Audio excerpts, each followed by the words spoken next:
नमस्कार मित्रांनो, कल्पृष यूट्यूब चॅनलवर तुमचं स्वागत आहे। आज आपण बनवणार आहोत व्हेज कटलेट। त्यासाठी लागणारं साहित्य मी तुम्हाला सांगते। 4 ते 5 उकडलेली बटाटी स्मॅश करून घ्या।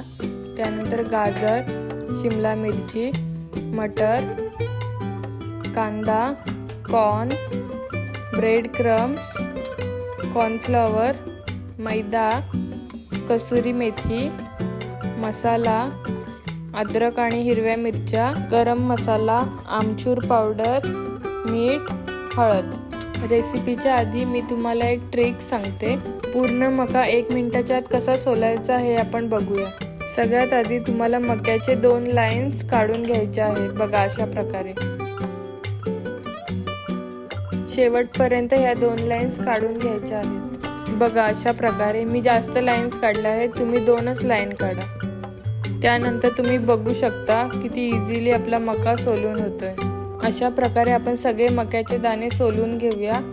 त्यानंतर परफेक्ट मक्याचे दाणे बॉईल कसे करायचे ह्याची मी तुम्हाला ट्रिक सांगते। आपले मक्याचे दाणे सोलून झाले आहेत। आता आपण हे बॉईल करूया। त्यासाठी एका पातेलीमध्ये पाणी घ्या। त्यामध्ये 1 चमचा मीठ ॲड करा आणि पाण्याला चांगली उकळ येऊ द्या। पाण्याला उकळ आल्यानंतर त्यात मक्याचे दाणे सोडा आणि मक्याचे दाणे आपल्याला हार्डली 10 सेकंदच त्या पाण्यामध्ये ठेवायचे। त्यानंतर गॅस आपल्याला ऑफ करून घ्यायचा। बघू शकता मक्याचे दाणे असे वरती आले की आपल्याला गॅस लगेच ऑफ करून घ्यायचा आहे। ही प्रोसेस हार्डली 10 सेकंदाची आहे। गॅस ऑफ केल्यानंतर आपल्याला झाकण ठेवायचं आहे थोडा वेळ। बघू शकता आपले मक्याचे दाणे छान फुगले आहेत। आता आपण रेसिपीकडे जाऊया। सगळ्यात आधी मिक्सरमध्ये मक्याचे दाणे आणि मटर फिरवून घ्यायचे आहेत आणि आपल्याला त्याची बारीक पेस्ट नाही करायची, आपल्याला ते जाडसरच ठेवायचं आहे। बघा अशा प्रकारे। आता आपल्याला स्मॅश केलेला बटाटा घ्यायचा आहे आणि त्याच्यामध्ये आपण मटर आणि कॉर्नचं ग्राइंड केलेलं मिश्रण ॲड करायचं आहे। रेसिपीमध्ये कॉर्न मी कच्चेच यूज केले आहेत। त्यानंतर 1 कप शिमला मिरची ॲड करा, गाजर, कांदा ॲड करा। त्यानंतर अद्रक ठेचून घ्या आणि हिरव्या मिरच्या ॲड करा। त्यानंतर आपल्याला कसुरी मेथी ॲड करायची आहे। 2 चमचे कॉर्नफ्लॉवर ॲड करा, 2 चमचे मसाला ॲड करा,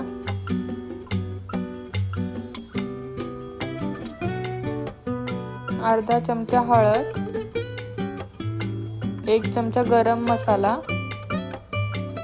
1 चमचा आमचूर पावडर आणि चवीनुसार मीठ आणि ब्रेड क्रम्स 2 चमचे ॲड करा आणि हे मिश्रण आपल्याला चांगलं मिक्स करून घ्यायचं आहे। बघू शकता आपलं हे मिश्रण मिक्स करून झालं आहे। आता आपल्याला ह्याचे कटलेट्स बनवायचे आहेत। कटलेट तुम्ही कोणत्याही आकाराचे बनवू शकता, हार्ट शेप किंवा सर्कलमध्ये। मी सर्कल शेपमध्येच बनवून घेते। बघू शकता अशा प्रकारे आपल्याला बनवायचे आहेत। त्यानंतर आपल्याला मैद्याची एक पेस्ट बनवायची आहे।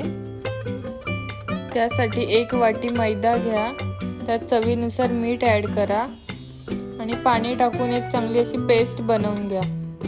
त्याच्या गुठळ्या होता कामा नये, आपल्याला चांगल्या प्रकारे स्टर करायचं आहे। बघा अशा प्रकारे कन्सिस्टन्सी पाहिजे। आता आपण ब्रेड क्रम्सला फ्लेवर देऊया। त्यासाठी ब्रेड क्रम्स घ्या, त्यामध्ये चवीनुसार मीठ ॲड करा आणि थोडा मसाला ॲड करा आणि चांगलं मिक्स करून घ्या।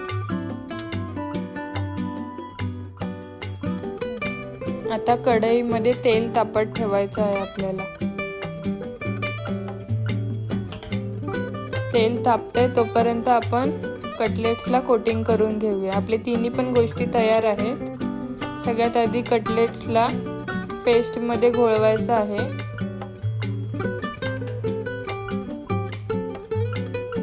त्यानंतर त्याला ब्रेड क्रम्स चांगलं लावून घ्यायचं आहे। बघा अशा प्रकारे जेवढी चांगली तुम्ही कोटिंग लावाल तेवढे चांगले आपले कटलेट कुरकुरीत होतील।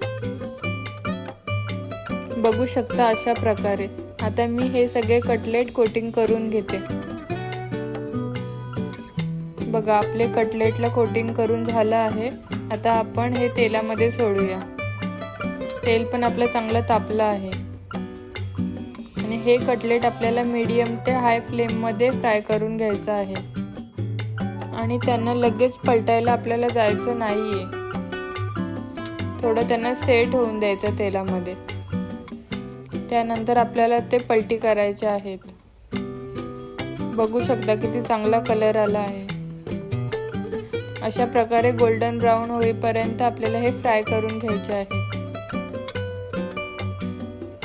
कटलेट आपले फ्राय झाले आहेत। आता आपण हे सर्व करूया।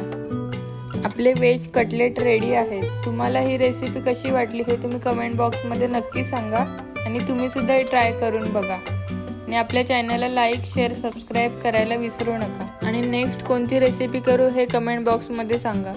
चला तर मग बाय।